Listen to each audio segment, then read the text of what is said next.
നമസ്കാരം. കർമ്മ ന്യൂസിലേക്ക് സ്വാഗതം. കേരള ബാങ്ക് എന്ന ഉഡായിപ്പ് ബാങ്കിനെ റിസർവ് ബാങ്ക് സി ക്ലാസ് പട്ടികയിലേക്ക് താഴ്ത്തിയ കാര്യം എല്ലാവരും അറിഞ്ഞിരിക്കുമല്ലോ. കേരള ബാങ്കിനെ സി ക്ലാസ് പട്ടികയിലേക്ക് റിസർവ് ബാങ്ക് തരം താഴ്ത്തിയതുമായി ബന്ധപ്പെട്ട് കുറേയേറെ ആശങ്കകൾ പലർക്കും ഉയരുന്നുണ്ട്.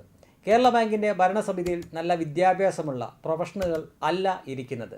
പകരം യാതൊരു ബാങ്കിങ് പരിജ്ഞാനവും ഇല്ലാത്ത രാഷ്ട്രീയക്കാരാണ്. ഒരാൾ ഒളിക്യാമറയിൽ അകപ്പെട്ട ഒരു രാഷ്ട്രീയക്കാരനാണ് Gopi Kottamurickal.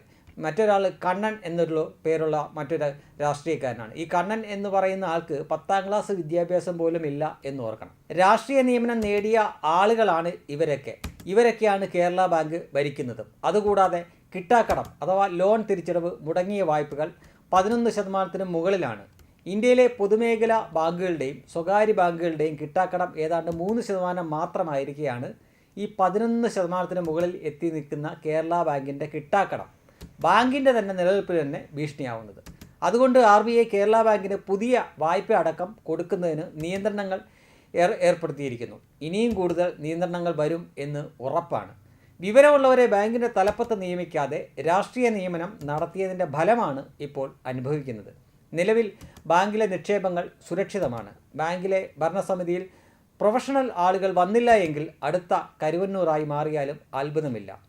Deposit insurance and credit guarantee corporation DICGCൻ്റെ പരിധിയിൽ കേരള ബാങ്ക് എന്ന കേരള സ്റ്റേറ്റ് കോഓപ്പറേറ്റീവ് ബാങ്ക് വരുന്നത് കൊണ്ട് 5 ലക്ഷം രൂപ വരെയുള്ള നിക്ഷേപങ്ങൾക്ക് ഇൻഷുറൻസ് പരിരക്ഷ ഉണ്ട്.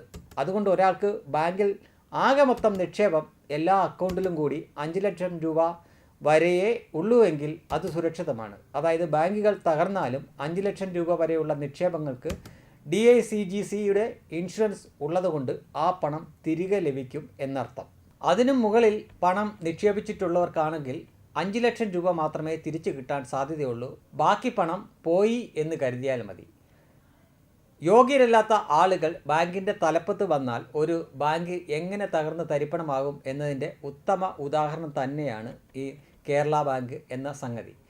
യഥാർത്ഥത്തിൽ ബാങ്ക് എന്ന പേര് പോലും ഇടരുത് എന്ന് പലതവണ RBI മുന്നറിയിപ്പ് കൊടുത്തതാണ്. എന്നിട്ടും ആ പേരുമായി തന്നെയാണ് കേരള സർക്കാർ മുന്നോട്ട് പോകുന്നത്.